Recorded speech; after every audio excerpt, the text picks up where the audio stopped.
All right, next we're going to talk about marketing. Under marketing, we have our social planner. So you can connect all of these social accounts over here, and then you can plan out your social posting if you want to. It actually happens, we'll click on campaigns. We'll click on new. It's a visual drag and drop editor. All right, over here, we can add in anything that we want.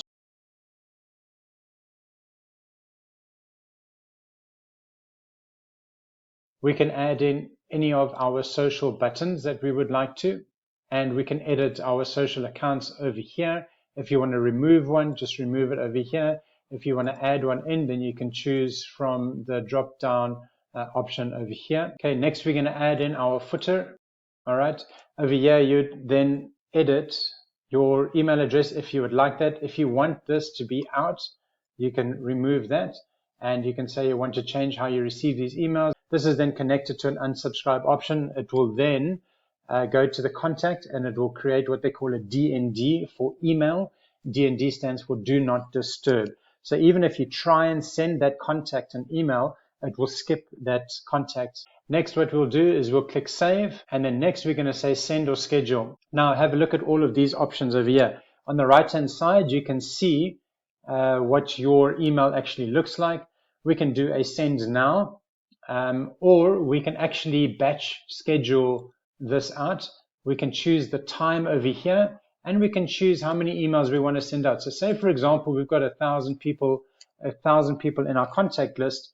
What we recommend is always to do a batch quantity of around 5, and you want to send 5 emails out on average every 5 minutes or so, and we'll make this every 5 minutes. Okay, so 1,000 emails, that will take about a day and a half to send out. You can indicate the start time and the end time. You can then indicate the sender's email over here. So we would always say that this is the account email, which then defaults to location email. And we set up all of this in the back end for you.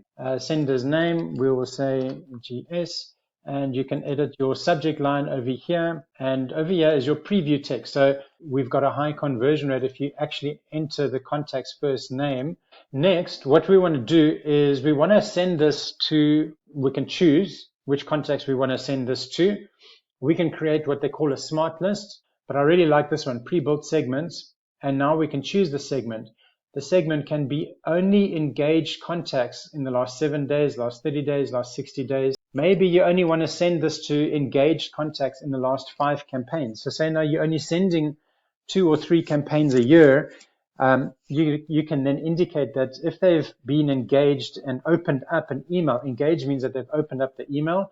You can send it for the last 5 campaigns, for example. That is that. Always then save and then review and schedule. You can also, on the top right here, send a test email so you can have a look and see and make sure that your email looks good when you open it up.